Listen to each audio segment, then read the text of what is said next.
Bom, antes de mais, sejam muito bem-vindos. É um grande gosto estar aqui, também de ter aqui esta participação neste painel intitulado Educação de Qualidade, que é um dos painéis dedicados às questões da qualidade da educação. O meu nome é Carla Malafaia, eu estou aqui em representação do Centro de Investigação e Intervenção Educativas da Faculdade de Psicologia e Ciências de Educação da Universidade do Porto. Connosco vamos ter intervenções de diferentes oradores.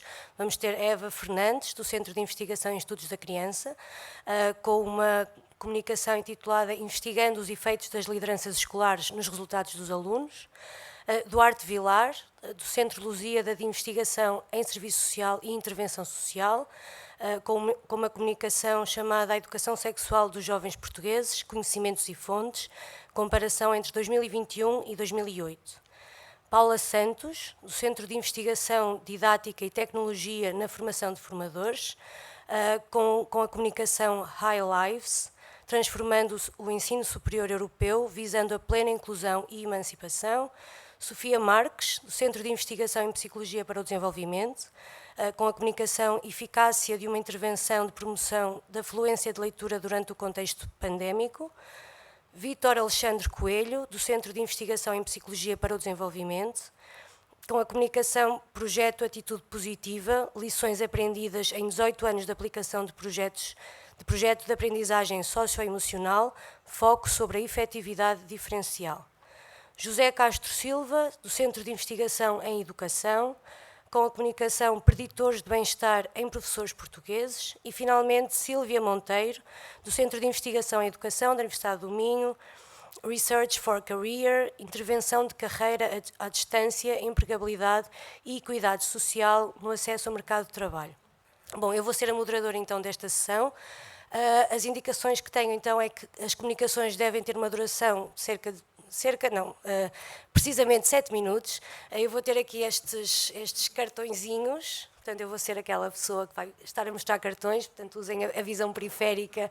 Eu vou mostrar o cartão amarelo quando estiver mais ou menos a cerca de 2 minutos de terminar o vosso tempo e finalmente o cartão vermelho quando já estiverem mesmo no limite.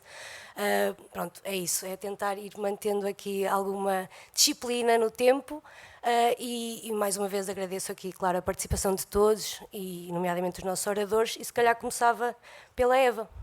Obrigada.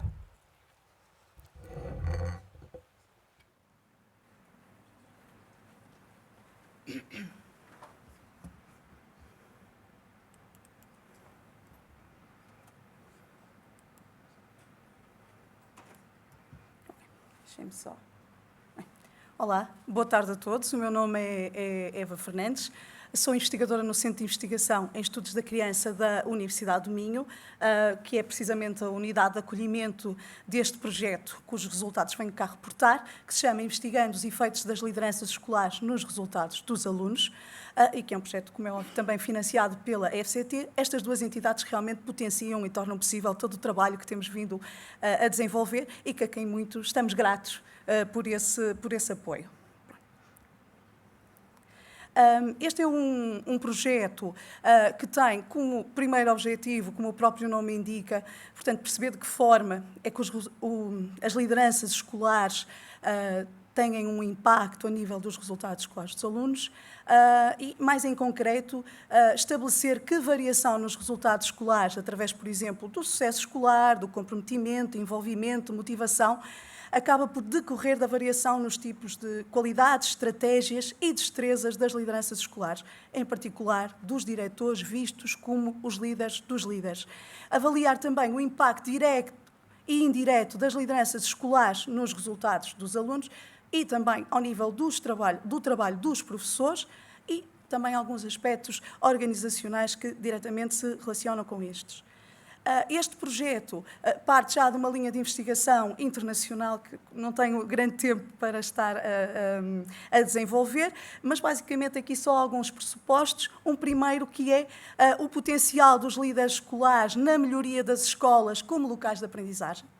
Um outro é esta identificação que existe já na literatura que referenciamos um conjunto daquilo que são entendidas como práticas de liderança, de sucesso e que vão, ao fim e ao cabo, reunindo algum consenso, reunindo consenso na literatura internacional, e desta tipologia em concreto, que é o Setting Directions, Developing People, Redesigning the Organization and Managing the Instructional Program, que vocês vão ver que depois, nas análises que fazemos, acabam por se repercutir.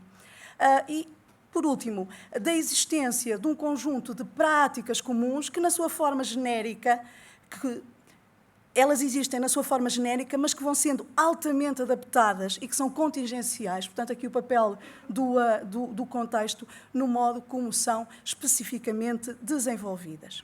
Pronto.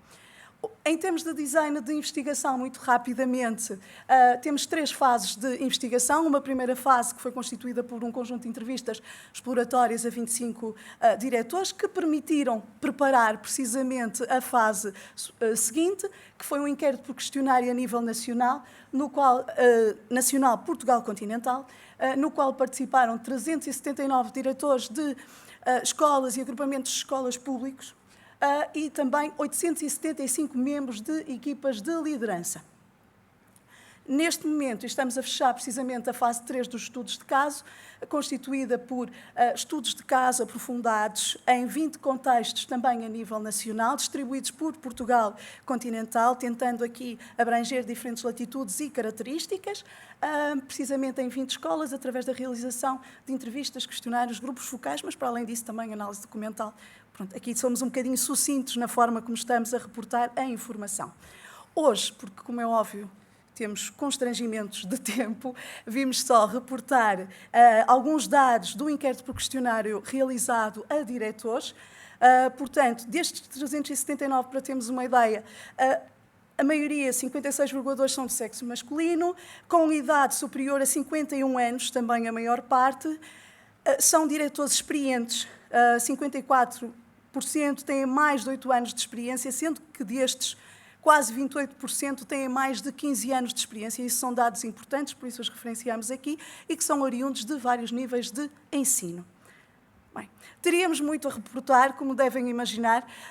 Aqui só vamos reportar do inquérito por questionário, fez-se a análise fatorial confirmatória, peço desculpa, e onde foi possível, através destas dimensões, as práticas de liderança, os estados internos dos líderes e a distribuição da liderança, procurou-se perceber de que forma é que, neste caso, algumas características dos participantes poderiam ter influência, portanto, nos dados. Encontramos aqui algumas coisas interessantes, nomeadamente diferenças de género, de experiência, também a nível do nível de ensino e se tinham ou não um curso de liderança. Okay? Portanto, pegando nas questões das práticas de liderança, as diretoras tenderam a reportar valores mais elevados para a definição de um rumo para o trabalho colaborativo, que era uma das categorias, e para o uso de dados, relativamente aos seus homólogos masculinos. Os diretores com 8, 15 anos de experiência, portanto, ficam ali no intermédio, reportam valores mais elevados, quer do que os diretores mais experientes e menos experientes também. Os diretores com mais de 15 anos têm valores mais baixos para a definição de um rumo para o trabalho colaborativo, face aos diretores menos experientes, e também os que são oriundos do primeiro ciclo ou da educação pré-escolar usam mais a informação para guiar a sua prática, comparados com outros diretores de outros ciclos, e quem tem liderança, quem tem formação em liderança reporta valores mais elevados para o redesenho da organização. Tudo, portanto, são resultados que são bastante interessantes, até porque depois na literatura conseguimos encontrar o reflexo de outros estudos que vão analisando estas questões mais em pormenor. Relativamente aos estados internos dos líderes, muito rapidamente as diretoras reportaram valores mais elevados para a abertura para discutir sentimentos com professores. Os professores com menos experiência têm valores mais baixos para a confiança no trabalho dos professores, que é aqui também um dado muito interessante, e os diretores que são oriundos ou do primeiro ciclo da educação pré-escolar e que têm formação na área da liderança, têm mais confiança nos professores, têm uma maior abertura para discutir os sentimentos com professores, motivar o ensino e a aprendizagem e também para manter a sua própria motivação. Ok, na distribuição da liderança, apenas a questão das diretoras, que não sendo um tamanho de efeito tão expressivo como os anteriores, mas as diretoras reportam valores mais elevados para o impacto das equipas de liderança, portanto, logo a seguir não só dos diretores, mas das suas equipas de liderança, relativamente à participação nas políticas sobre o trabalho de casa e também da planificação das aulas. Pronto, estes são aqui alguns dados que queríamos partilhar com vocês, ainda que muito sucintos, e já mesmo a terminar, um dos dados que nos parece mesmo muito interessante e que nós analisamos porque estamos a olhar para a liderança deste ponto de vista mais formal, é a valorização das lideranças formais em detrimento das informais, portanto, aqueles cargos que nós já conhecemos, do diretor, subdiretor, ou quando são os professores, eles desempenham algum tipo de cargo ou coordenam um projeto e, portanto, não há um igual reconhecimento das lideranças informais, nomeadamente os professores, os alunos, os professores individualmente considerados. E já para terminar, os resultados deste estudo acabam por reforçar aquilo que também a própria literatura já nos vem dizendo, que é os diretores são fulcrais para a melhoria da escola. E, através das suas ações, eles efetivamente podem ter impacto nos resultados dos alunos. Mas voltamos ao início da apresentação, onde referimos que, efetivamente, há um conjunto de ações, mas que, mais uma vez, elas têm que ser devidamente enquadradas, contextualizadas, e é nessa capacidade, depois de adaptação, precisamente, que reside essa chave do sucesso. Muito obrigada, espero ter cumprido.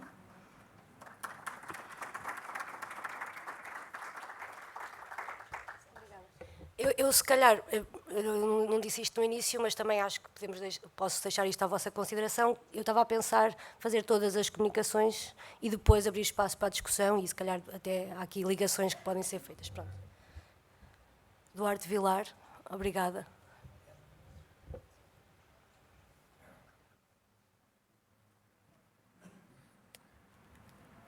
Boa tarde.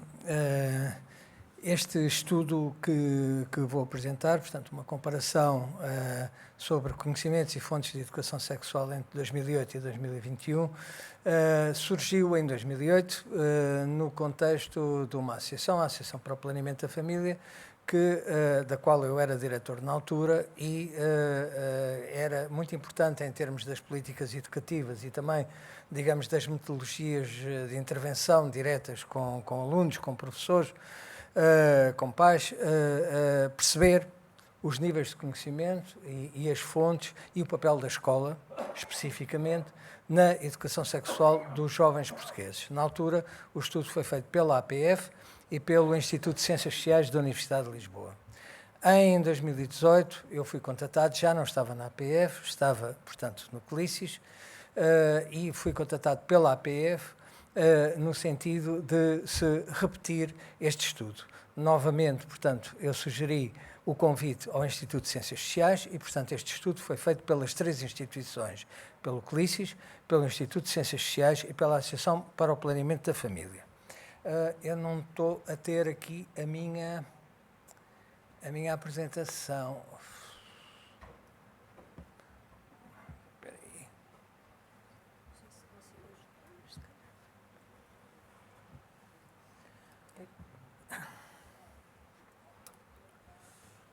Onde é que está o rato? Está aqui. Okay. Então... Seu nome é? Duarte Vilar. Está aqui. Está aqui, está. Okay. Se calhar por só... Exato. Obrigada. E para... Assim. Portanto, em relação à amostra, portanto, muito resumidamente, a amostra de 2021 foi ligeiramente mais pequena, portanto, teve menos 300 respondentes que a amostra de 2008, portanto, são amostras robustas, uma de cerca de 2.600 e outra de 2.300. Também houve menos escolas a responder. Este estudo foi feito em pleno Covid e, portanto, tivemos algumas dificuldades em organizar, portanto, os processos de recolha de dados. Que mais posso dizer? É uma amostra, portanto, semelhante em termos de composição sexual. É uma amostra um pouco... A de 21 é um pouco mais velha que a de 2008.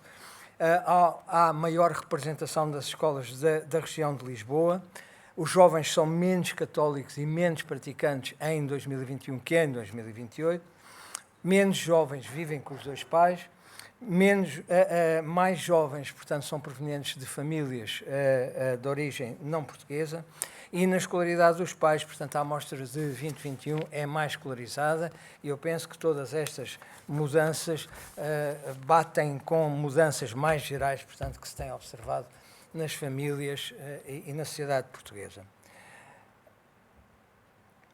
Em relação, portanto, aos agentes de socialização, portanto, nós perguntámos aos jovens sobre um conjunto de tópicos de educação sexual. Eu quero aqui frisar que a educação sexual não é um tema, é um saco de temas.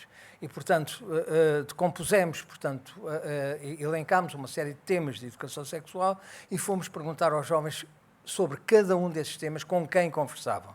Assim como perguntámos aos jovens também, na escola, tinham abordado, em cada um desses temas, tinham abordado ou não, e quais as disciplinas, portanto, em que os temas tinham sido abordados. Portanto, em comparação das duas amostras, a matriz dos agentes de socialização não tem grandes mudanças. De facto, os jovens falam, estou a falar, digamos, do processo informal, digamos, de socialização, falam sobretudo com os amigos, e as raparigas sobretudo com os amigos e a mãe. E uma coisa que nos surpreendeu, não houve diferenças significativas no uso da internet. Uma coisa surpreendente quando as redes sociais e a internet se expandiram. Em relação ao papel das escolas, os professores têm papel, sobretudo, nas chamadas áreas técnicas, no que chamamos áreas técnicas, ou seja, infecções sexualmente transmissíveis, contracepção, as partes mais médico-preventivas, e a matriz de participação das diferentes disciplinas é bastante semelhante, tendo as ciências da natureza e a biologia, portanto, o papel mais importante na abordagem destas questões, e, em relação a 2008, a formação cívica, que tem o segundo lugar, digamos, no envolvimento da abordagem destas questões, foi substituída pela nova disciplina de cidadania e desenvolvimento. Portanto, eu acho que saltei aqui qualquer coisa.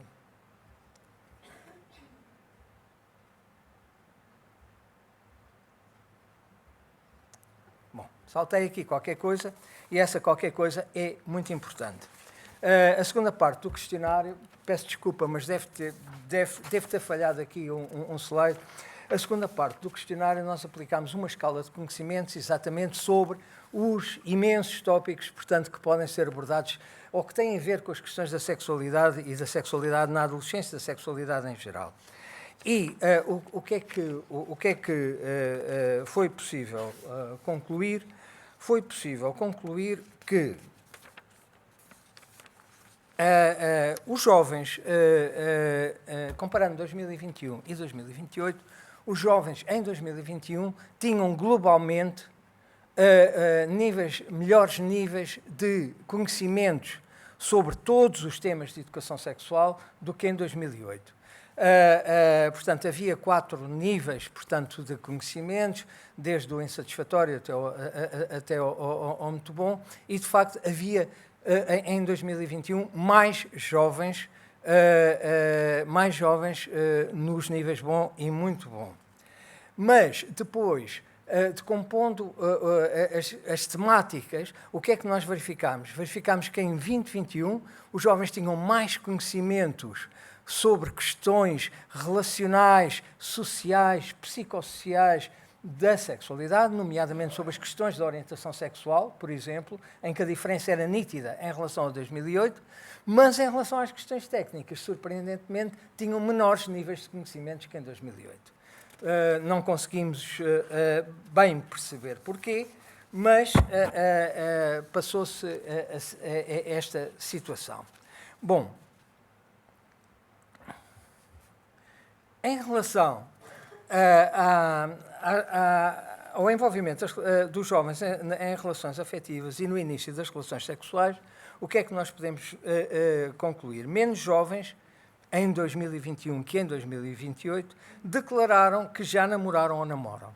E nós pensamos que isto tem a ver com a altura em que foram recolhidos os dados, ou seja, portanto, a altura da Covid. Por outro lado, mais raparigas e rapazes se sentem atraídos por pessoas do mesmo sexo e que corresponde também a maior envolvimento dos jovens em relações homossexuais. Depois, menos raparigas a afirmarem ter tido relações sexuais em 2021 do que em 2008, uma diferença pequena, mas menos. O aumento da idade, um ligeiro aumento da idade, portanto, no início das relações sexuais, e também menor número de jovens em 2021 que tomaram precauções para evitar uma gravidez não desejada. Isto no início das relações sexuais. O que pensamos nós também tem a ver, portanto, com o contexto em que os dados foram recolhidos, ou seja, um contexto de mais dificuldades no acesso aos serviços de saúde, aos contraceptivos, a questão dos confinamentos, etc. Depois, também, confirmações. Portanto, foi confirmada em 2021 uma correlação que já existia em 2008 entre melhores níveis, nos rapazes, somente nos rapazes, entre melhores níveis de educação sexual e uma idade de início das relações sexuais ligeiramente mais tardia. Também reconfirmou-se a correlação significativa, já ocorrida em 2008, entre o grau de conhecimentos e o uso de contraceptivos nas primeiras relações sexuais. Por último, estou a acabar, portanto, em relação, portanto, houve aqui qualquer coisa que eu não percebi. Em relação, portanto, à situação atual, significativamente menos jovens usaram o preservativo. A situação atual seria, digamos, as últimas vezes que houve relações sexuais. Ok? Estou mesmo a acabar. Portanto, menos jovens usaram o preservativo, mas mais jovens usaram outros métodos. Menos raparigas engravidaram, mas isto são números muito pequenos e não dá para nós tirarmos, digamos, conclusões em termos estatísticos. Mas estou a falar em termos absolutos. Houve, como vocês veem, 12 raparigas tinham engravidado, portanto, versus 16 em 2021 versus 16 em 2008. E, portanto, confirmação da correlação entre o grau de conhecimentos e uso de contracepção na última relações sexuais. Por último, portanto, o recurso a profissionais e serviços. Já em 2008, e que foi reconfirmado em 2021, os jovens recorrem muito pouco a profissionais e serviços quando têm dúvidas ou quando precisam de ajuda em temas ou assuntos ou situações relacionadas com a sua sexualidade e preferem nitidamente, digamos, fontes informais, nomeadamente, portanto, os amigos, colegas, namorado, namorada e, sobretudo, a mãe. E, portanto, continua a haver pouco recurso dos jovens a profissionais e portanto, acabo. Muito obrigado.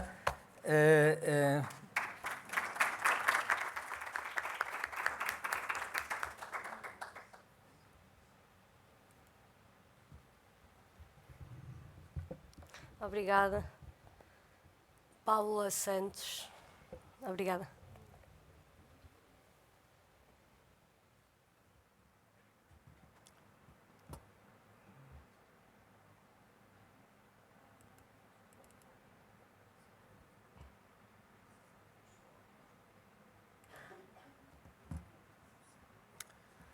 Olá, boas tardes.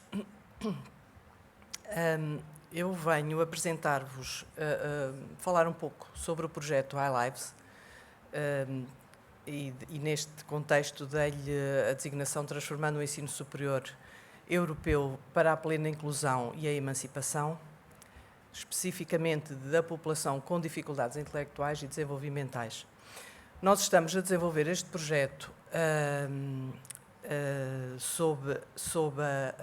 com o patrocínio do programa Erasmus+, E no contexto... Desculpem.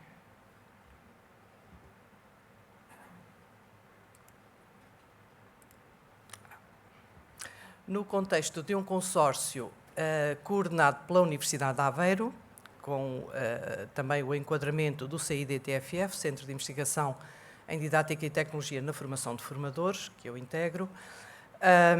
Pronto, mas estamos então a desenvolver este projeto no âmbito do programa Erasmus+, sob a coordenação da Universidade de Aveiro e integrando 4 ONGs portuguesas, a Sol, Formem, Pais em Rede e a AvisPT 21, e 3 outras universidades europeias, nomeadamente Salamanca, Ghent e Islândia.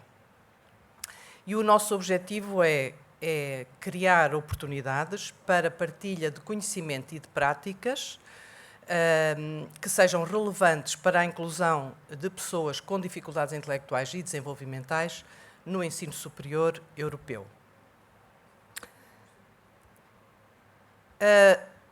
Para isto, nós comprometemos a desenvolver 3 produtos, sendo que o primeiro é o conjunto dos fundamentos para desenvolver um currículo flexível, centrado na pessoa e acessível a estudantes com DID no ensino superior. Estes fundamentos nós decidimos também que organizá-los segundo 3 dimensões, ou criá-los segundo 3 dimensões, os normativos europeus, regulamentos, etc., europeus disponíveis, a perspectiva dos stakeholders, nomeadamente os próprios estudantes, ou melhor, os próprios adultos com DID, alguns deles neste momento já estudantes, porque paralelamente nós abrimos na Universidade de Aveiro, em outubro de 2021, o primeiro curso plenamente inclusivo, ou plenamente, pelo menos do ponto de vista do currículo e da frequência das aulas, em Portugal, abrimos em 2021. Portanto, alguns destes stakeholders já foram inquiridos na qualidade de alunos do ensino superior da Universidade de Aveiro, neste caso.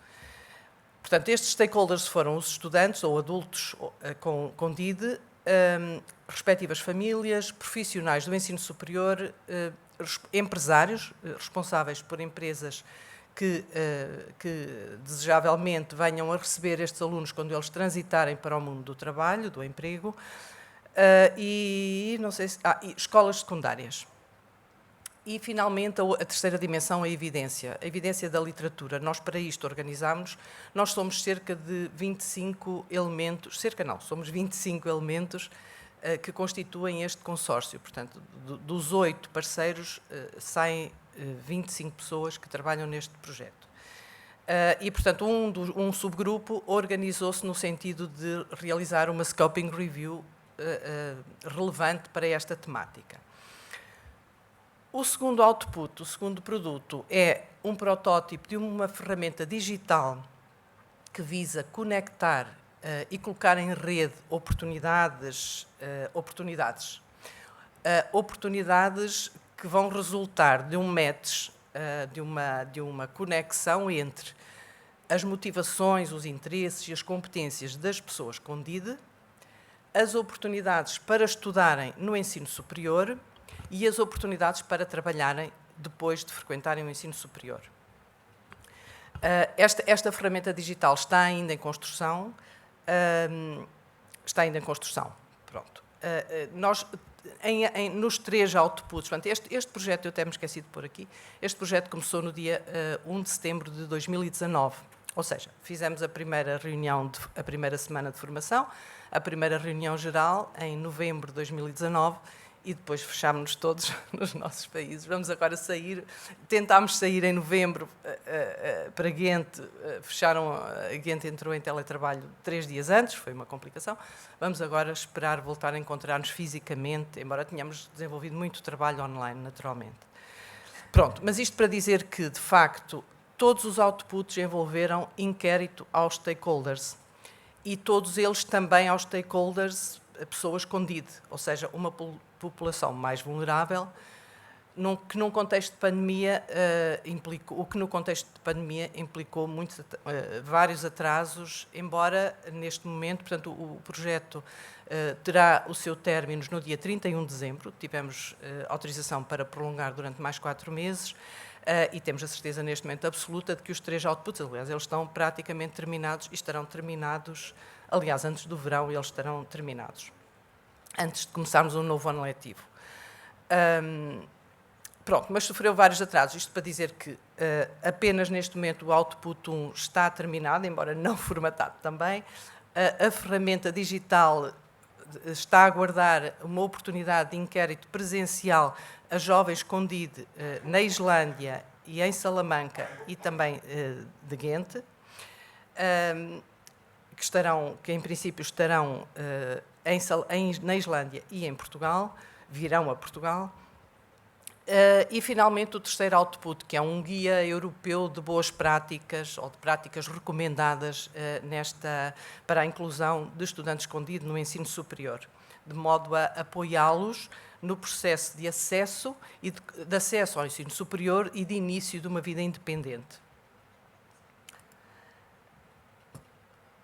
Eu mostro-vos aqui... Desculpem, este rato é tão rápido... Onde é que ele está? Está aqui. Eu sei que este slide está muito mal, com muito má qualidade, mas eu queria apenas dar-vos uma ideia.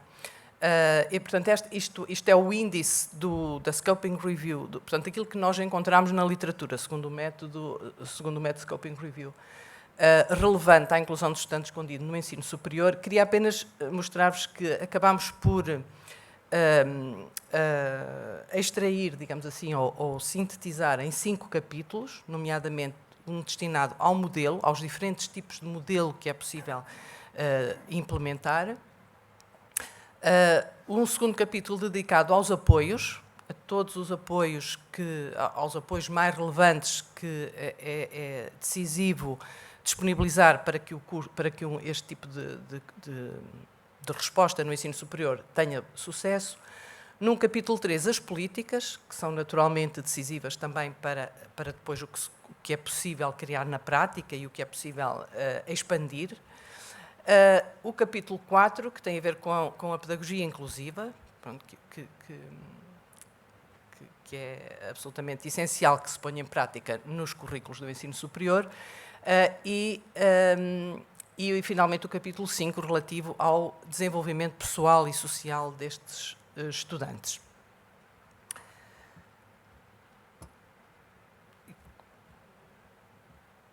Desculpem.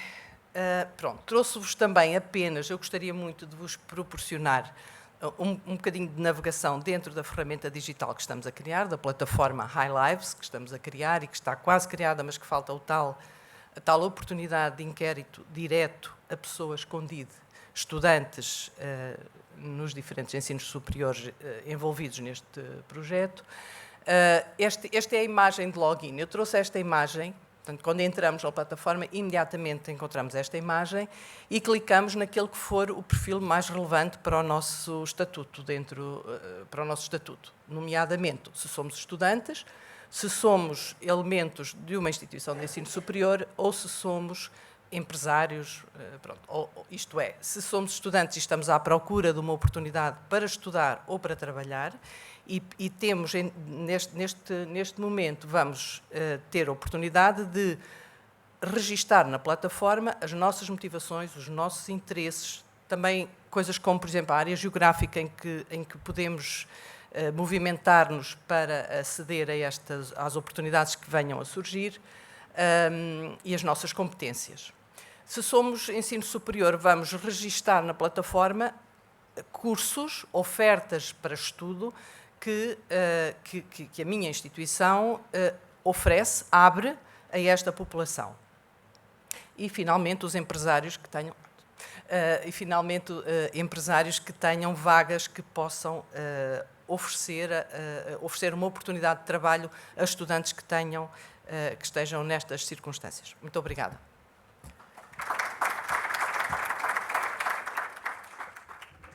Obrigada, Paula.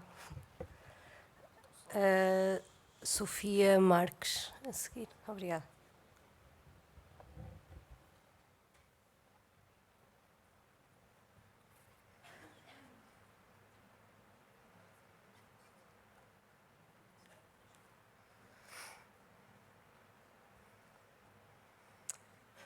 Ora bem, muito boa tarde a todos. O que eu vos trago são os resultados de um estudo de eficácia de uma intervenção de promoção da fluência de leitura durante o contexto pandémico, e este estudo foi desenvolvido em conjunto com outros colegas de outras universidades. Nós sabemos que, de facto, aprender a ler é uma das tarefas mais desafiantes no primeiro ciclo e, nomeadamente, a fluência de leitura tem aqui um papel fundamental para o sucesso em leitura, na medida em que ela é uma ponte para a compreensão. Mas tenho que baixar isto.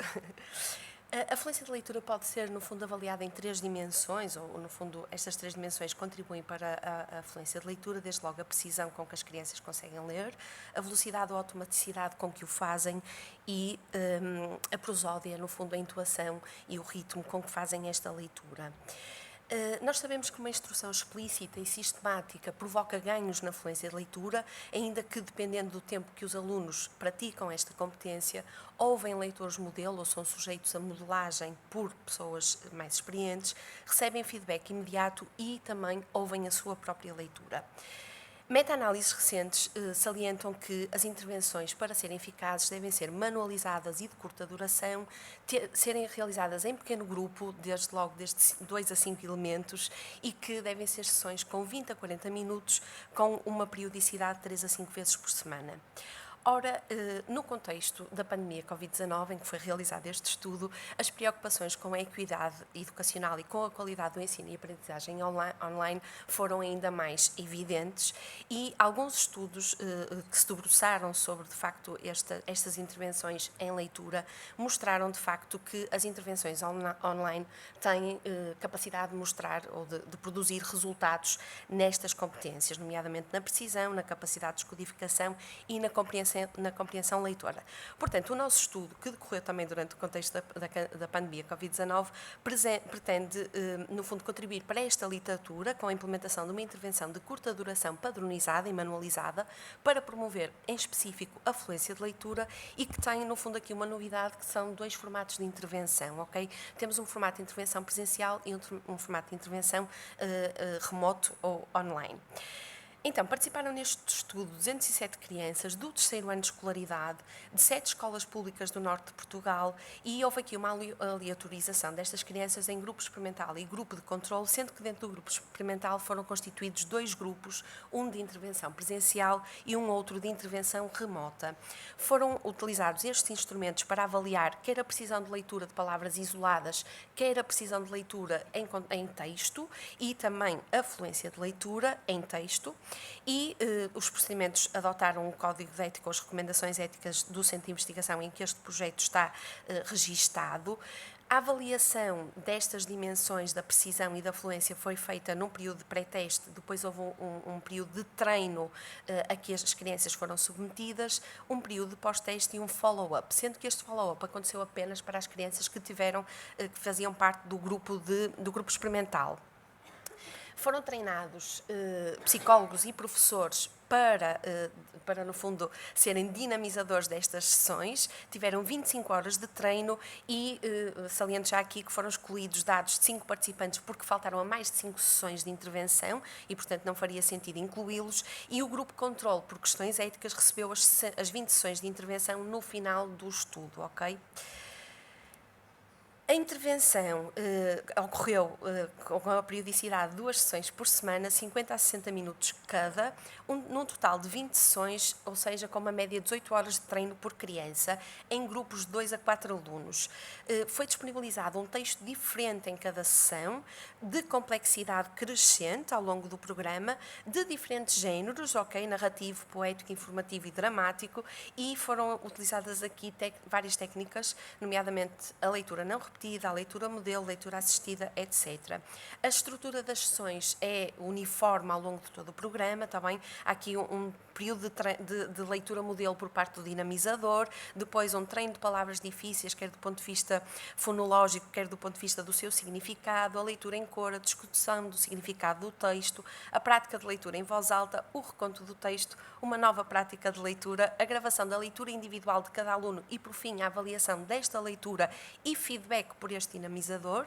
E o aluno, depois disto, depois de cada sessão, recebia por e-mail o texto para treinar em casa, ok? Como TPC, e no início da sessão seguinte lia novamente o texto, era feita novamente aqui um registro, uma gravação deste texto e era, no fundo, analisada a sua evolução relativamente à sessão anterior.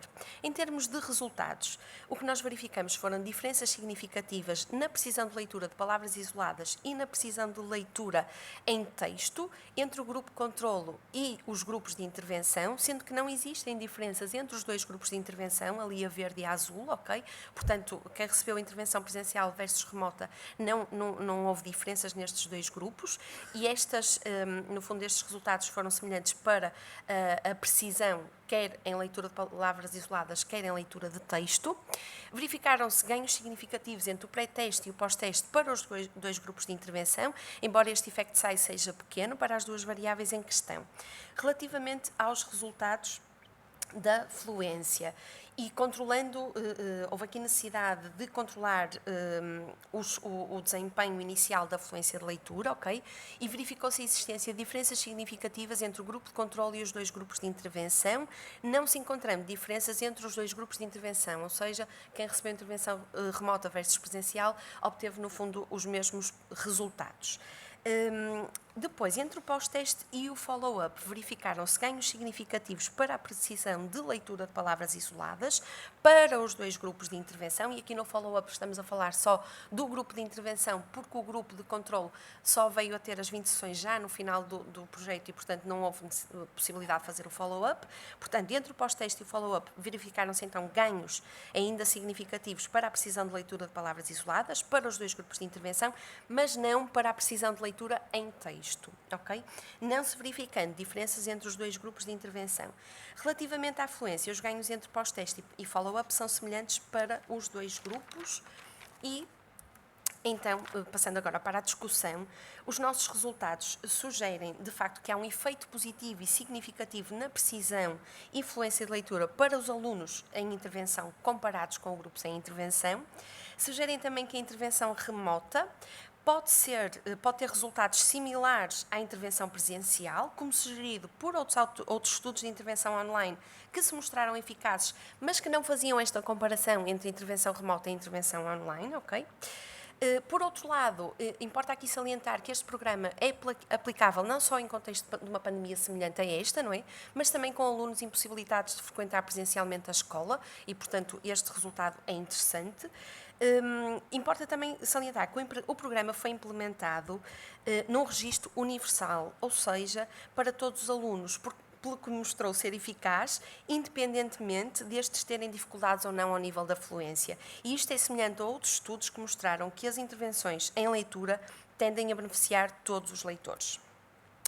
Sabemos que os tamanhos do efeito são fracos, mas isto é concordante com os estudos anteriores em intervenção na fluência de leitura, quando comparado, por exemplo, com estudos em intervenção em compreensão leitora, que normalmente os effect size são maiores, mas em influência tende a ser um effect size pequenino. É importante também salientar aqui o uso de estratégias como modelar a leitura, dar feedback imediato, gravar e ouvir a própria leitura, ter leitura como TPC, leituras não repetidas com exposição a um leque variado de tipos de textos, que foi o que nós utilizamos e que de facto mostrou ser relevante para os resultados, e também os resultados de follow-up, importa aqui assim salientar que há uma estabilização dos ganhos na precisão de leitura em texto e que sugerem a necessidade de uma prática continuada para que os alunos possam generalizar os ganhos obtidos na precisão de leitura de palavras isoladas para a precisão de leitura em texto, e também que os resultados mostram que os ganhos na precisão e fluência dependem dos níveis iniciais no pré-teste. Correlações negativas sugerem que os alunos com pior desempenho no pré-teste, foram os que mais ganharam, ok? Isto parece relevante na medida em que a intervenção parece ser especialmente relevante para alunos a experienciar dificuldades na aquisição de leitura. Estes resultados não estão expostos nos slides anteriores, mas estão no nosso artigo e, portanto, são passíveis de ser consultados. E termino por aqui a minha apresentação. Obrigada. Obrigada, Sofia. Vítor Alexandre Coelho. Obrigada. Professor Vítor Alexandre Coelho? Muito obrigado. Nada como ser bem recebido.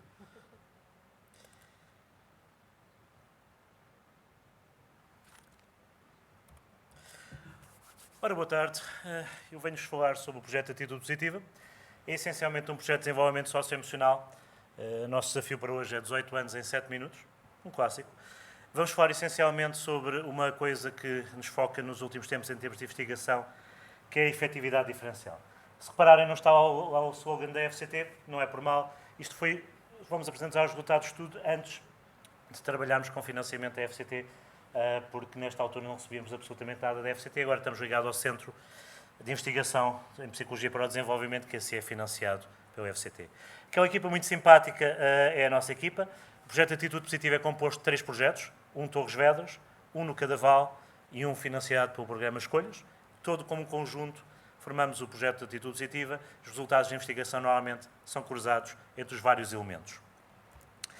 Nós trabalhamos, o projeto é basicamente um projeto de promoção de comportamentos saudáveis e redução de comportamentos de risco, que está enquadrado teoricamente na aprendizagem socioemocional. A aprendizagem socioemocional foi proposta pela Collaborative for Academic Social and Emotional Learning. Não sei se será a última, mas é uma das mais recentes abordagens que vem na linha da lógica que a educação atual se foca nos países ocidentais extremamente na parte cognitiva, deixando de lado as partes sociais e emocionais que também são importantes. Tem-se imposto nos Estados Unidos, particularmente depois de em 2005 ter ganho, digamos que algum peso no estatuto legislativo do Estado de Illinois, que obrigou a haver standards a nível socioemocional, em grande parte pelo trabalho deles. Eles são um think tank ou um tipo de grupo de lobby. A CASEL pressupõe que competências socioemocionais podem ser agrupadas em 5 competências-chave, 2 delas primordialmente mais emocionais, que são a autoconsciência e a autorregulação ou autocontrole, 2 essencialmente mais sociais, de interação, consciência social. Para psicólogos, como nós achamos que é a forma de eles fugirem da discussão sobre a empatia, a consciência social é um bocadinho a empatia perante os outros e em conjunto com os outros, e perante grupos. Competências relacionais e depois uma competência essencialmente mais cognitiva, que é a tomada de decisão responsável. Caso ele venha ali, uma das coisas que provavelmente vendeu nos Estados Unidos é Collaborative for Academic Social Emotional Learning, e os autores dessa linha esforçam-se muito para ligar as melhorias no desenvolvimento socioemocional a resultados académicos, porque isso é uma forma de, particularmente nos Estados Unidos, levar a uma aceitação deste tipo de intervenções. Desde mais ou menos meio da década dos zeros, tem havido um grande crescimento de programas desta área. Uma revisão, a meta-análise recente diz que existem pelo menos 500 programas ou iniciativas ou intervenções descritas na literatura internacional pelo mundo inteiro. A CASEL diz que se pode trabalhar a 3 níveis este desenvolvimento socioemocional. Estão naqueles 3 azuis. Eu vou focar-me no que nós trabalhamos, que é dentro da sala. Dentro da sala, uma das formas que se pode fazer é através de programação socioemocional, programas ou currículos de intervenção socioemocional dirigidos para certo tipo de população. Ora, nós temos esforçado muito em fazer a divulgação do nosso projeto e do nosso trabalho para irmos cada vez melhor prestando o serviço que prestamos desde 2004 em Torres Vedras, desde 2016 do Cadaval, e agora com as Academias do Conhecimento da Gulbenkian foi um pouco disseminado desde 2019.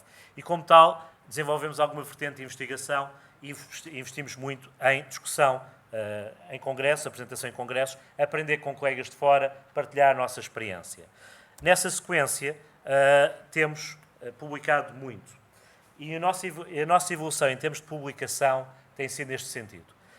Se, desde o início do projeto até cerca de 2014, quando eu terminei a minha tese de doutoramento, a maior parte dos nossos estudos focavam-se em verificar se os programas funcionavam ou não.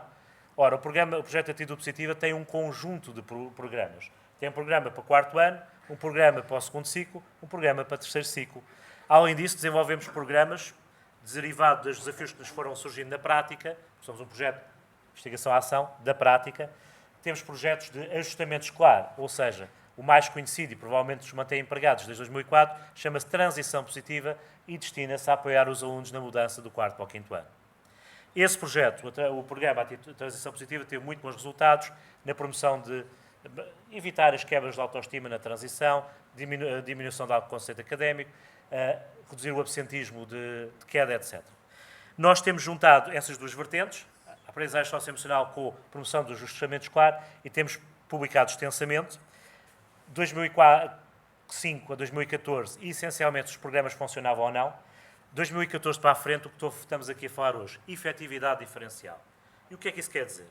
Um programa pode funcionar, mas essa é uma informação relativamente curta. A certa altura, se o programa funciona, porra. Significa que não temos de estar a mudar. Já também tivemos programas que, à partida, não funcionaram, tiveram de ser mudados até funcionarem. Não se acerta sempre à primeira, e raramente mesmo se acerta à primeira. Então, o que é a efetividade diferencial? Nós procuramos verificar o que é que, para quem funciona melhor certo programa, que partes do programa é que funcionam melhor e para que população é que eles batem mais certo. Coisas como níveis iniciais de competência, género, tamanho da turma, meio onde decorrem as escolas. Creio que temos sido bem sucedidos na parte de publicação. Temos 36 artigos publicados, 12 em revistas Tier 1, de educação, publicado Contemporary Education Psychology, de psicodidática, desenvolvimento, Journal of Youth and Adolescents, até publicámos uma vez do Computers and Human Behavior, que é muito bem visto noutras áreas. Dando o exemplo do que é isto, efetividade diferencial. Um dos estudos que fizemos, comparámos o efeito do programa Competências Socioemocionais, Aprendizagem Socioemocional de 4º ano, quando é aplicado sozinho, comparando com outros alunos de escolas parecidas que receberam o programa de transição e depois receberem os dois programas um a seguir ao outro. Uma intervenção tem 13 sessões, a outra tem 15, as duas juntas têm 26. E o que é que se vê? Isto é um exemplo só. Na autoestima, por exemplo, é o programa de aprendizagem socioemocional que faz a diferença. Noutra variável, por exemplo, autoconceito académico, não. É o programa de transição que faz a diferença. O programa de competências socioemocionais não leva grandes resultados. Esta é a quebra habitual que se vê quando se vai do 4º para o 5º ano, aparece no grupo de controle, e, consoante o tipo de programa aplicado, ou ambos, ou há uma neutralização, uma redução dessa quebra. Isto é um exemplo do programa de terceiro ciclo, dentro das Academias do Conhecimento da Gulbenkian. O que nós vemos aqui é que, por exemplo, comparando Torres Vedras com Cadaval, que isto são níveis diferentes de experiência de quem está a implementar, o de Torres Vedras parece ter um resultado um bocadinho melhor, mas qualquer uma das pessoas do programa parecem ter dado resultado, sendo que uma delas parece ter sido menos efetiva em termos temporais, não se prolongando tanto no tempo. Uma pequena suma do que é que aprendemos em termos de efetividade diferencial. O programa promove a autoestima dos alunos. O programa é eficaz e efetivo. Isto é tudo de artigos, é resultados básicos de artigos. Os programas são mais eficazes junto a alunos mais jovens, dão maior effect size de alunos mais jovens. Ganham mais os alunos de escolas rurais dos alunos em escolas urbanas. O programa do terceiro ciclo funciona muito melhor se for dentro do horário do que se for em pós-letivo. Foi quando se extinguiu a formação cívica que aprendemos isto. Metade das escolas mantiveram uma horinha de oferta de escola para nós e outras coisas, outras não. A nível nacional conseguiu-se replicar e, última da pandemia, o programa de terceiro ciclo, por exemplo, funciona, curiosamente, mais como xarope do que como vacina. Ou seja, veio o confinamento, os programas que funcionaram antes, tinham acabado antes do confinamento, deram um resultado decentezinho, mas o programa para a redução da ansiedade social que funcionou bem foi aquele que foi parado pelo confinamento, voltou a seguir a terminar o programa, deu um resultado bastante melhor. É este tipo de coisas que nós dizemos quando dizemos que procuramos investigar a efetividade diferencial e que esperamos que seja uma mais-valia em termos da investigação nesta área a nível nacional e internacional. Obrigado.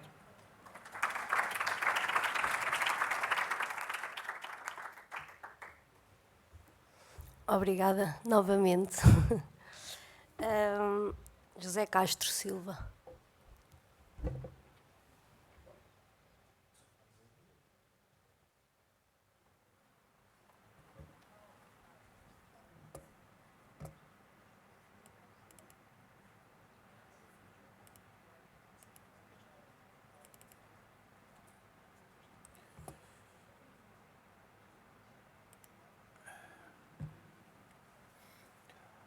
Ora, boa tarde, meu nome é José Castro Silva, eu sou membro integrado do Centro de Investigação e Educação do ISPA. Esta comunicação visa reportar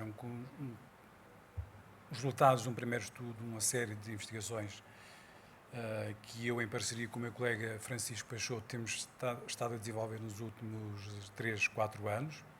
Portanto, são resultados preliminares desta série de estudos.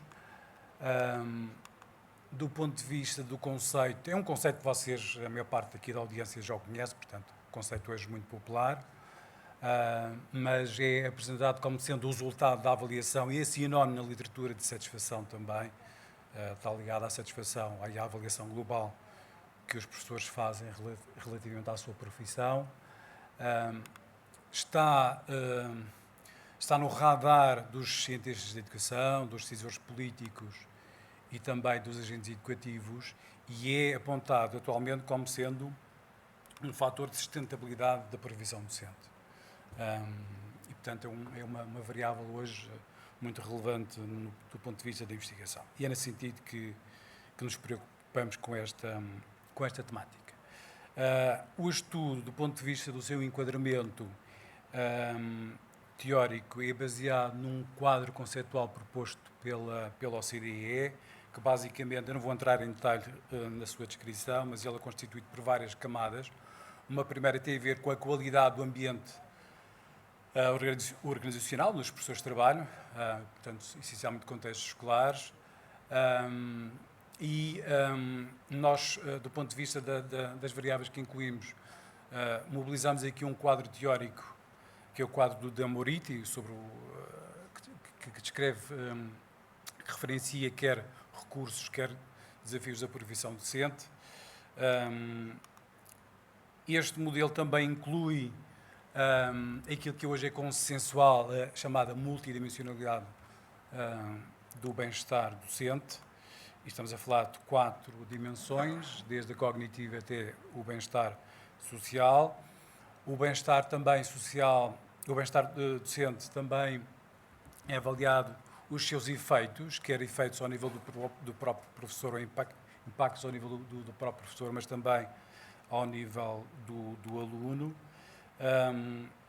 Este estudo, o enfoque, como eu já sublinhei, é na descrição da influência dos recursos e dos desafios da profissão docente no bem-estar dos professores. O estudo envolveu, em 2019, 2020, 319 professores a lecionar em escolas do continente português. Foram aplicados 4 instrumentos quantitativos, 4 escalas, e foram desenhadas 3 hipóteses. Uma primeira hipótese apontava para que os desafios da profissão docente emergiam como sendo preditores do bem-estar docente. E, de facto, acabamos por constatar essa predição. Relativamente aos desafios da análise, nós separamos os desafios que têm a ver com os pares, portanto, os colegas, e os desafios que têm a ver, estão ligados com os estudantes. Exemplos, as questões clássicas da indisciplina, é um desafio que é identificado na literatura como estando a comprometer o bem-estar docente, e um desafio ligado aos pares são os conflitos, por exemplo, entre os colegas, não é? Desta análise, os desafios ligados, como podemos constatar, os desafios ligados aos pares são aqueles que impactam mais negativamente no bem-estar docente. A segunda hipótese previa que os recursos constituíam-se como sendo preditores positivos do bem-estar docente. Estamos a falar, por exemplo, da autonomia, da consonância de valores ou do suporte dos colegas ou também das lideranças. A propósito da primeira comunicação, a relevância do suporte que é assegurado, o apoio que é assegurado pelas lideranças escolares e, de facto, esta variável dos recursos emerge então como sendo um preditor forte do bem-estar docente. Já agora, o bem-estar docente foi avaliado no bem-estar social, bem-estar psicológico e bem-estar físico por via desta variável. Por fim, a terceira hipótese baseado no tal modelo, o JDR, o Job Demand Resource Model, do Damuruti, nós tentamos avaliar até que medida os recursos, porque são assim apontados na literatura, os recursos da profissão docente podiam emergir como sendo mediadores entre os desafios e o bem-estar docente. E, portanto, este modelo assim o confirmou. De facto, temos aqui um efeito que é descrito na literatura como sendo um efeito amortecedor, portanto, acomoda, tem aqui um papel de almofada e atenua os efeitos negativos dos desafios da profissão docente no bem-estar dos docentes, sendo que a autonomia e o suporte dos colegas são as variáveis que têm maior efeito de mediação. Aquelas que têm este poder de amortecimento mais forte do conjunto de variáveis ligadas aos recursos da profissão docente. Em termos de desenvolvimento e de passos atuais, nós estamos, voltando aqui nós estamos, neste momento, temos uma recolha feita recentemente envolvendo 1.800 professores, ou 1.800 questionários validados, e, portanto, os passos, neste momento, é tentar perceber a dinâmica destas variáveis, não é? Desde a autoeficácia docente e a resiliência, mas também incluindo o propósito, o compromisso que tem a ver com o bem-estar subjetivo, as emoções, o bem-estar físico, que tem sido amplamente investigado, como é do vosso conhecimento, né? As questões ligadas à irritabilidade, à ansiedade e à fadiga, etc. Portanto, variáveis muito investigadas nos estudos sobre o burnout e exaustão emocional dos professores. E as variáveis que estão aqui ligadas ao bem-estar social têm a ver com as relações entre os pais, entre os colegas, entre as lideranças, mas também com os alunos e as famílias. Mais tarde, iremos incluir também os efeitos, como eu já referi, quer efeitos ao nível do professor, mas também ao nível das práticas pedagógicas e, numa última etapa, em termos de recolha de dados, os impactos e efeitos ao nível dos alunos. Mais tarde, o nosso plano é desenvolver um programa de promoção e prevenção do bem-estar dos docentes, nos próximos tempos. E tinha aqui um obrigado. Já agora, obrigado pela vossa atenção.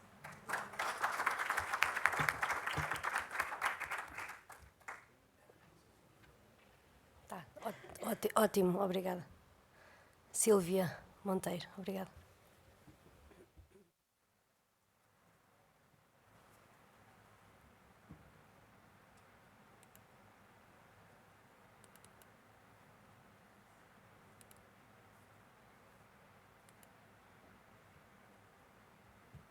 Ora, então, boa tarde a todos e a todas. Eu estou aqui para apresentar um projeto que tem cerca de 1 ano, portanto, ele foi financiado na COL 2020 da FCT. Começámos há cerca de 1 ano, sensivelmente. É um projeto da qual eu sou a investigadora responsável, em conjunto com o professor Leandro Almeida, e que envolve o Centro de Investigação e Educação da Universidade do Minho, a Escola de Psicologia da Universidade do Minho, também temos uma colega do Centro de Investigação e Estudos da Criança, da mesma universidade, e a Universidade Aberta.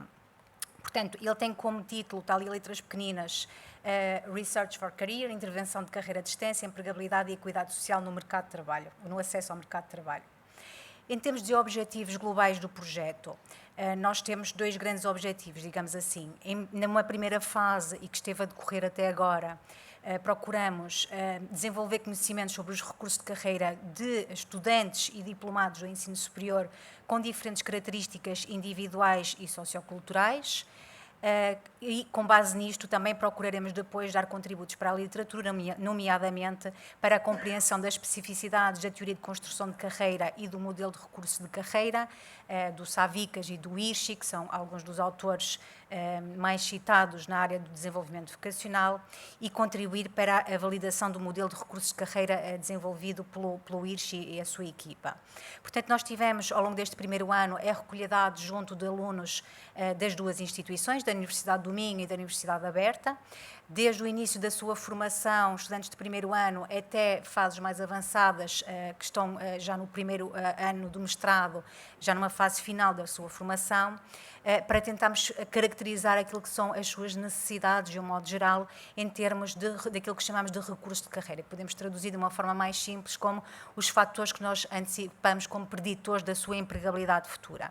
E, portanto, a nossa ideia e o projeto pretende também ser inclusivo na medida em que procura também estar atento também aos estudantes que potencialmente poderão ser mais vulneráveis pelo seu background sociocultural, pelo capital social e cultural de onde vêm, por necessidades educativas especiais que possam ter. E, portanto, tentar, na base desta caracterização de necessidades, desenvolver, estamos neste momento a começar precisamente a desenvolver este programa de intervenção de carreira, que será desenvolvido à distância, na base também destas necessidades que foram identificadas, de uma forma adaptada às características dos participantes. Portanto, nós neste momento, e contrariamente até a alguma expectativa que tínhamos, não encontramos recursos diferenciados em termos globais, portanto, digamos que há uma dimensão global dos recursos de carreira, elas são cerca de 12 dimensões, mas normalmente quem tem pontuações mais baixas em alguns dos recursos tende a ter nas outras. Isto significa que nós optamos por não programar este programa em termos de recursos de carreira, mas antes naquilo que nos parece ser níveis de scores obtidos de um modo global no questionário que estamos a usar aqui como elemento central da avaliação. Portanto, alunos com scores mais baixos vão ser orientados para um programa de nível mais básico de intervenção, alunos com scores mais elevados vão ser orientados para níveis mais avançados dessa mesma intervenção. Portanto, em termos de outputs previstos, será então desenvolvimento, sobretudo este desenvolvimento do programa online, que será depois alojado numa plataforma Moodle, as publicações e temos também a participação de alguns estudantes de mestrado e de doutoramento. Só para terem uma ideia, em termos do modelo que iremos testar da literatura, e ele parte mais ou menos, sem querer entrar aqui em muitos detalhes, tem os fatores contextuais como pano de fundo, mas depois, em termos mais individuais, procuramos avaliar em que medida que a GRIT é um dos construtos que nós aqui também trouxemos, que se apresenta como uma medida de traço da personalidade, que permite dizer, por exemplo, a perseverança face às dificuldades e que se tem mostrado também como preditora no sucesso académico e também na carreira. Portanto, a nossa ideia é tentar testar este modelo e ver em que medida é que a intervenção nos recursos dito maleáveis, mais maleáveis, portanto, são os tais recursos de carreira que estão aqui agregados nestas 4 dimensões e que incluem também a adaptabilidade de carreira, tentarmos ver em que medida que a intervenção surte efeitos nestes ditos recursos maleáveis. E estes efeitos serão avaliados, sobretudo, a partir de uma escala de sucesso de carreira, que tem uma dimensão mais subjetiva e outra mais objetiva, e também de uma escala de empregabilidade percebida, que é uma vertente mais subjetiva. E para terem só uma ideia em termos dos dados que nós temos recolhidos, temos bastantes mais estudantes da Universidade do Minho, como devem imaginar, a recolha de dados em contexto presencial é sempre muito mais facilitada do que no ensino à distância, que é o caso da Universidade Aberta. E aqui está muito pequenino, mas temos de um modo global aqui cerca de 25% são estudantes que exercem uma profissão remunerada, portanto têm uma atividade profissional, a maior parte são de nacionalidade portuguesa.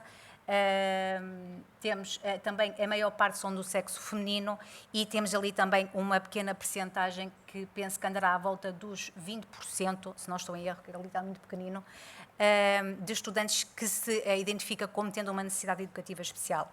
Em termos da distribuição por cursos, como veem, temos a maior parte dos estudantes são alunos que estão no primeiro ano, depois temos um outro grupo de terceiro ano, portanto temos estes 3 grandes focos para procurar também comparar depois esta evolução dos recursos de carreira à medida que avançam na sua formação. E só para terminarem, e não temos dados propriamente para apresentar, porque ainda estamos numa fase ainda inicial, muito inicial do projeto, mas temos aqui já, digamos assim, o layout daquilo que será o programa que estamos agora a desenvolver.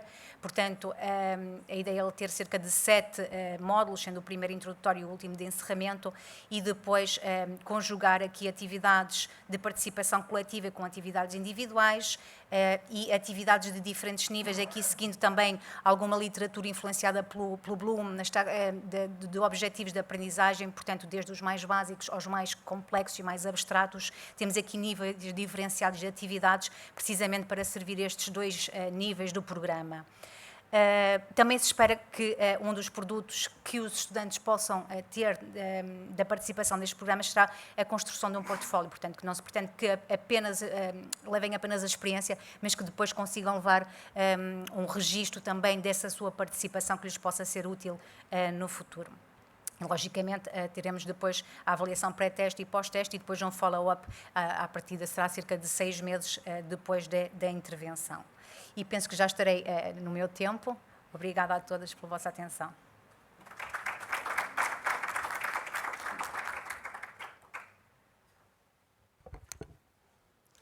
Obrigada. Bom, obrigada a todos mais uma vez. Já viram que eu sou uma pessoa que gosta de agradecer e acho que é sempre importante dizermos obrigado. Somos académicos e às vezes se calhar não sentimos muito no meio académico a gratidão, não é, sobre tudo o que nós fazemos, por isso eu nunca perco uma oportunidade para dizer obrigada e por isso novamente obrigada aos nossos oradores pelas intervenções tão interessantes que nos trouxeram aqui, que fizeram.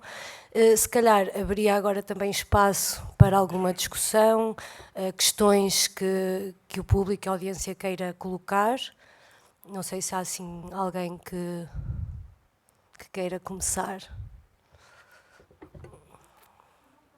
Eva. Desculpa, ainda por cima a voz. Obrigada, assim é mais fácil, estou com alguma dificuldade em fazer-me ouvir hoje. E era relativamente à apresentação da Paula, porque falaram que realmente já registrei, estou com curiosidade e já registrei para depois poder ir visitar a plataforma, realmente, e muitos parabéns pela iniciativa, mas fiquei curiosa porque disseram que realmente já puseram em prática, e até porque já foi também notícia, não é? O primeiro curso, efetivamente, portanto, inclusivo no ensino superior. Eu queria pedir, Paula, se pudesse partilhar, se tiver algum reporte dessa experiência, porque fiquei mesmo, queria saber mais. Portanto, mais do que uma questão, é uma curiosidade.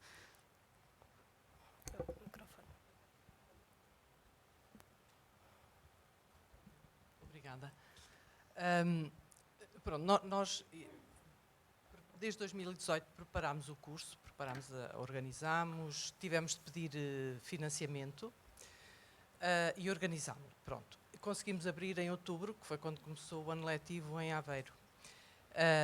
É um curso que tem 2 anos, portanto 4 semestres, envolve 4 semestres, em que toda a frequência curricular dos alunos que corresponde a 10 unidades curriculares ao longo dos 2 anos, até 5 por ano. Toda a frequência é feita em contexto de turma regular, aula regular, com professores, pronto, junto com os seus pares, estudantes universitários em Aveiro.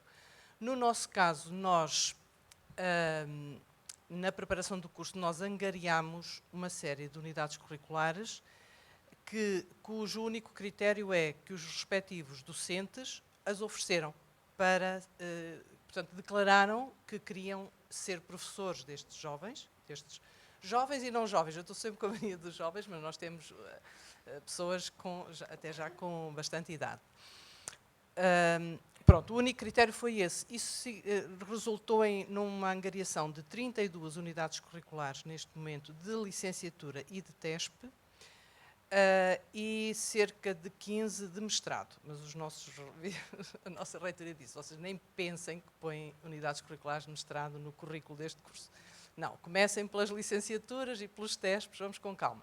Pronto, e de modo que, portanto, estas unidades curriculares vêm de 7 escolas e departamentos diferentes e abrangem 11 áreas científicas das que existem na universidade.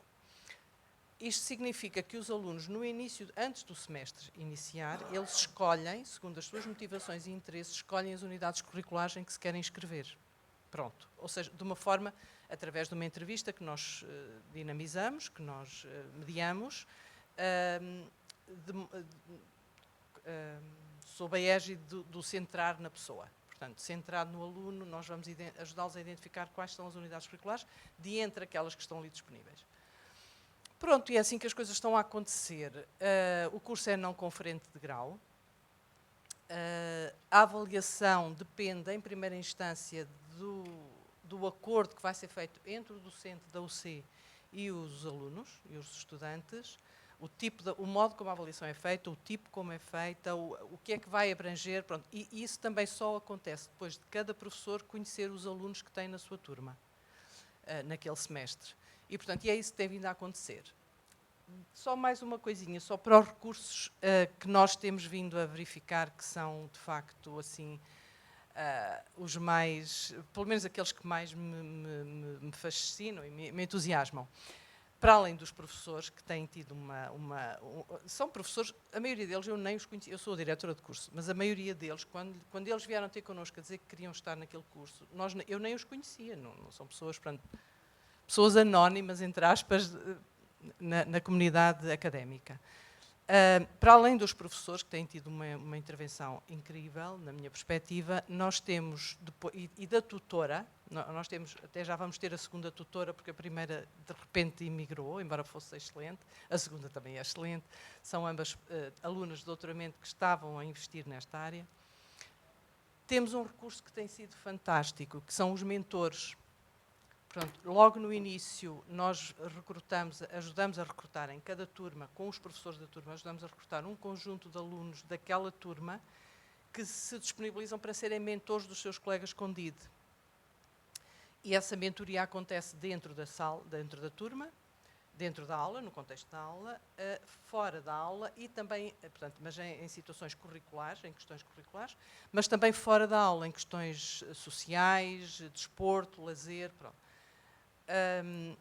Só mais uma coisita, a tutoria nunca acontece dentro das turmas, dentro das aulas. A tutoria é sempre externa e sempre que possível, e isso é quase sempre possível, é coadjuvada por mentores, ou seja, muito raramente, a não ser em situações de facto muito pontuais, é que a tutora está sozinha com o estudante com DID ou com os estudantes com DID. Portanto, é sempre constituído um grupo em que os mentores, ou seja, os outros alunos, também fazem parte. E isso tem sido, para mim, talvez assim, para além das competências depois dos alunos, a transformação que eles têm tido, os estudantes, tem sido absolutamente notável. Surpreendente, a sério. Eles, pronto, tem sido um percurso incrível, na minha perspectiva. Pronto, e é isso. Obrigada.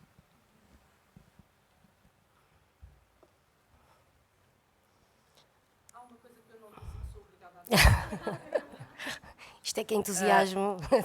Há uma questão que é, como sabem, o ensino superior português, ou melhor, os cursos não conferentes de grau no ensino superior português não são financiados pelo Orçamento de Estado. Okay? Portanto, uma condição que a nossa reitoria imediatamente nos pôs foi, vocês têm de arranjar financiamento, se querem recursos extra, depois o curso tem todos os outros recursos que os outros alunos têm na universidade, bibliotecas, portanto, tudo o que nós sabemos que existe, é claro que eles também têm e acedem e pronto, e usam com muita intensidade. Mas havia o recurso tutor, a tutoria, nós precisávamos, é uma pessoa que está contratada pela universidade para desempenhar aquela função. É uma bolsa, mas é uma bolsa financiada, pronto. E, portanto, nós para isso tivemos de recorrer a financiamento e estendemos o convite a diferentes empresas. A Jerónimo Martins imediatamente nos contactou e é ela que está connosco nesta aventura. Não estão simplesmente a dar dinheiro, eles querem mesmo estar envolvidos. Tem sido também uma descoberta para mim, o modo como eu nunca tinha trabalhado assim com uma empresa e tem sido também uma questão muito importante. E sem eles nós não podíamos ter o curso a funcionar. Obrigada. Mais alguma questão?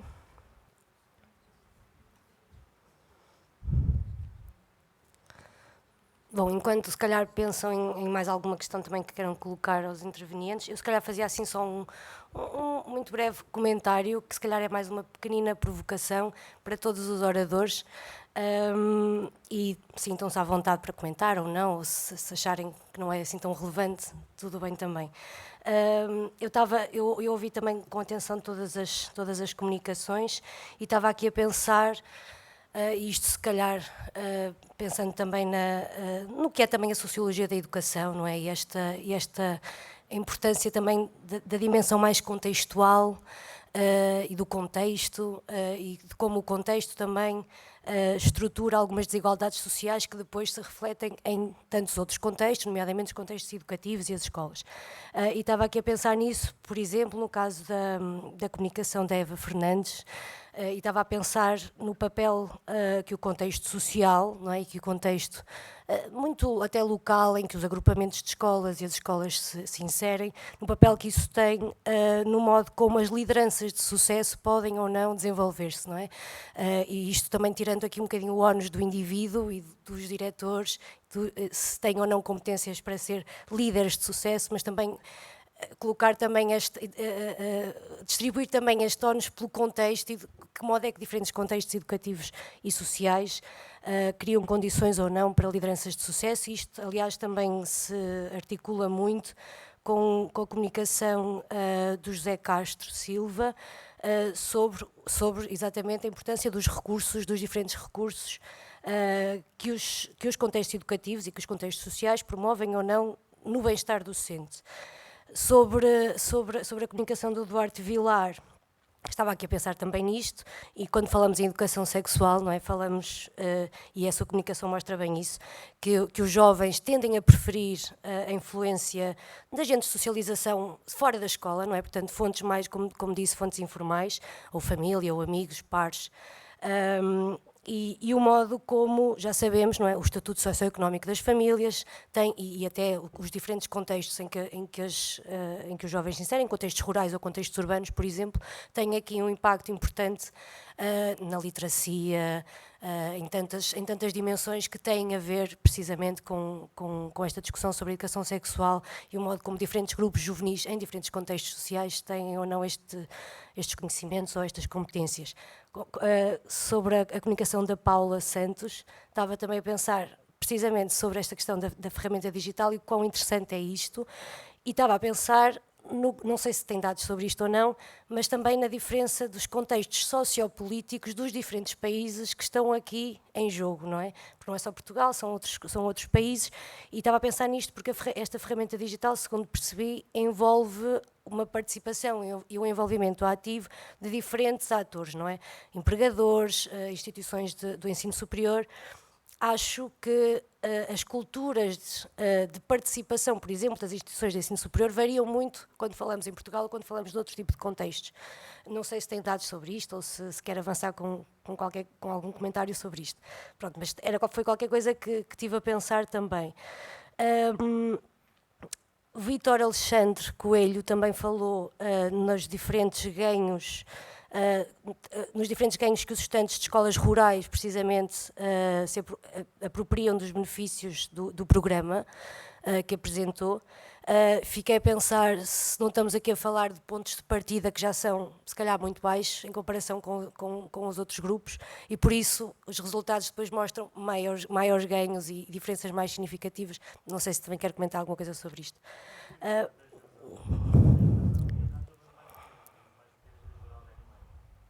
Não percebi, desculpe. Em geral tens razão. E depois turmas mais pequenas em geral estão nestas escolas e portanto também ganham mais. Sim. Pronto, é isso. Acho que falei de quase todos. A Sílvia falava da empregabilidade e do acesso ao mercado de trabalho, novamente, esta questão também dos diferentes contextos em que, quando falamos em contextos rurais, é se calhar mais óbvio nas diferenças que existem entre acesso a mercados de trabalho, e por isso é que também há esta questão, não é, dos jovens irem para contextos, ou até ficarem nos contextos onde estudam, precisamente porque há menos oportunidades de empregabilidade e de mercado de trabalho. Pronto. Enfim, esta dimensão, este grande chapéu do contexto e também da importância do contexto e não só das variáveis mais individuais, para pensarmos todas estas questões que foram aqui trazidas. Se quiserem comentar sobre isto, se tiverem dados sobre isto, sintam-se à vontade. Se não, é só mesmo uma chega. Obrigada.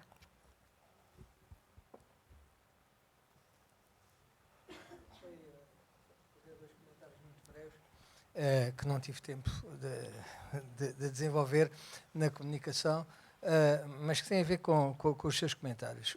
É a influência do género portanto, nos dados, não é? Sistematicamente as raparigas aparecem com melhores conhecimentos do que os rapazes, não é? E aparecem também, digamos, mais preocupadas com as questões preventivas quando estão envolvidas em relações sexuais. A outra coisa é a influência, digamos, das mudanças sociais, macro-sociais, não é? Nos conhecimentos dos jovens, nomeadamente nas questões da educação sexual na escola. Vou dar 2 exemplos. As questões da SIDA e as questões da homossexualidade. Em 2008, o nível de conhecimentos sobre SIDA era bastante melhor do que em 2021. Porquê? Porque em 2008, portanto, estávamos ainda muito próximos, digamos, da emergência da SIDA e, de facto, nos últimos 10, 15 anos, portanto, a SIDA deixou de ser, digamos, entre aspas, uma doença mortal para passar a ser considerada, portanto, como uma doença crónica. As questões da homossexualidade também. Eu acho que nos últimos 15 anos, as questões da orientação sexual, da homossexualidade, as questões LGBTI+, etc., ganharam, digamos, muito mais peso a nível comunicacional, a nível informativo, e isso também, penso eu, influencia os conhecimentos dos jovens. As questões da orientação sexual e as questões da homossexualidade há diferenças muito significativas nos níveis de conhecimento dos jovens. Já agora, portanto, queria só dizer mais alguma coisa em relação à escala que nós aplicamos. É uma escala, portanto, de um sociólogo norte-americano, Douglas Kirby, que foi também atualizada, portanto, em 2008, para uma investigação que foi feita em Portugal, que não tem a ver, digamos, com o estudo que foi comparativo, mas que é uma escala de conhecimentos, ou seja, não estamos perante uma escala de atitudes ou opiniões. É uma escala que tem várias alternativas de resposta, das quais uma só é verdadeira. E as outras, portanto, são falsas. Portanto, e quando eu falo, por exemplo, em conhecimentos sobre a homossexualidade ou sobre as questões da orientação sexual, estou a falar de conhecimentos, não estou a falar de atitudes.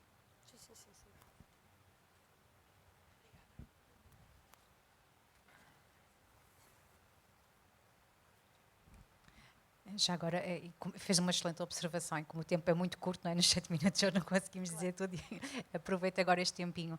É muito pertinente a observação. Nós partimos de uma definição de empregabilidade que procura incluir esses fatores contextuais. Portanto, apesar do projeto ser muito focado no empowerment do indivíduo, isso não quer dizer que nós desconsideremos os fatores contextuais que são necessariamente relevantes e que estão incluídos na própria definição do conceito que usamos no projeto.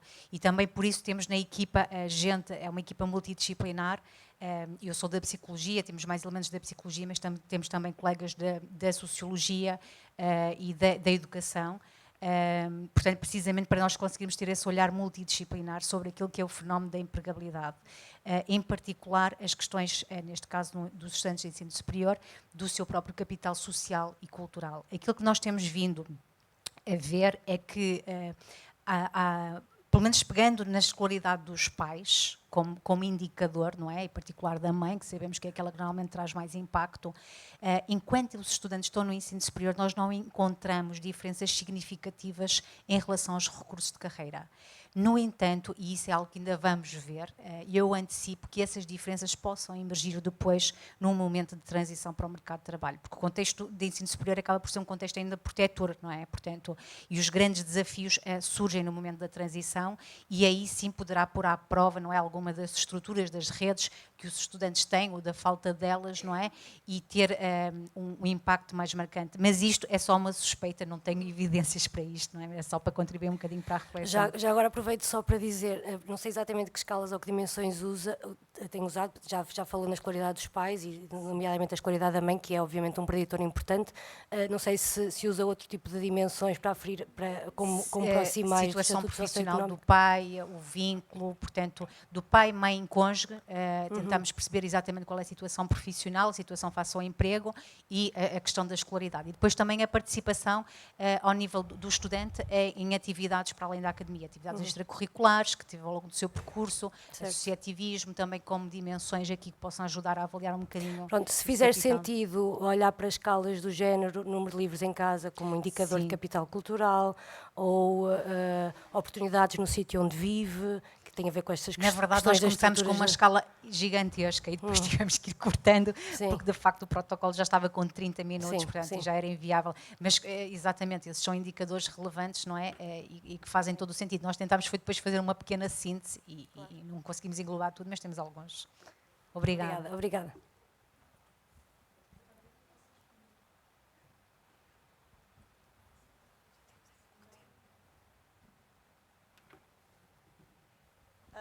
Tentando realmente não me alongar, e a resposta também é sim. Aliás, penso que na apresentação referimos isso mesmo, portanto, a importância de... E o nosso questionário permite identificar estas tais práticas que até vêm já da literatura e permite reforçar precisamente esse conhecimento já. No entanto, é também conhecido o papel do contexto. Nós fizemos, ainda na análise deste questionário, cujos dados reportamos cá, fizemos também esse tipo de análise. No entanto, tem que ver também com o tipo de questões que colocamos, por exemplo, identificamos se era um agrupamento de escola-type ou com contrato de autonomia, só que olhando até para a expressividade desse conjunto de escolas e de agrupamentos a nível nacional na amostra, depois acaba por não ser possível depois também ter este tipo de resultados. E é tão importante o contexto para nós e essa análise que estamos a fazer, que efetivamente, nesta fase 3 que não reportamos dados aqui, precisamente é feita essa análise, auscultando os intervenientes, os atores da escola, e precisamente estes estudos de caso são para isso, para nos ajudar a contextualizar e a aprofundar essa dimensão também. Eu fiquei a pensar se os estudos de caso tinham sido, de que forma é que tinham sido selecionados, não é? Se eram só estudos de caso de lideranças de sucesso, se estava a ver também as lideranças... Não, teve que ver mais com diferentes contextos. Portanto, com diferentes características. Imaginando só para dar algum exemplo, diversidade. Por exemplo, algum equilíbrio, atendendo também àquilo que são os rácios entre diretores e diretoras, atendendo centros urbanos e interior. Por exemplo, rural, urbano, distribuição sempre que possível, porque sabemos que depois também isto não é assim tão... É preciso tempo, disponibilidade e dentro do possível foram esses os critérios precisamente de conseguirmos contextualizar e enquadrar precisamente estas práticas que o questionário nos permite identificar, mas que depois é preciso, precisamente, e conhecemos, e é sabido o papel do contexto. Portanto, a resposta é sim. E creio que estaremos em condições, quando terminarmos o projeto, também está para breve, depois em divulgar esses resultados. Muito obrigada. E eu fico também satisfeita por poder dar palco também não é, falar um bocadinho, porque é isso, 7 minutos é nada, não é? Para apresentar projetos desta dimensão. Obrigada. Se calhar sim, acho que ainda... Nós estamos com pouco tempo, sim, mas acho que... Só em relação à questão que colocou, em relação à plataforma iLives, é muito simples. Portanto, foi definido naturalmente um processo de construção da plataforma que envolveu todos os parceiros, portanto, todos os parceiros relativamente a todos os stakeholders e relativamente a todas as componentes, digamos assim, da plataforma. Portanto, objetivando que fosse que o resultado, ou os diferentes resultados nas diferentes dimensões, fossem o mais contingentes possível com o contexto europeu que supostamente nós 8 parceiros, 4 países, representamos. Pronto, claro que haverá sempre alguma tendência para ser aquilo que nós somos, espanhóis, portugueses, islandeses e belgas, mas acreditamos que com a conjugação depois de todas as outras dimensões, com a literatura, Sim.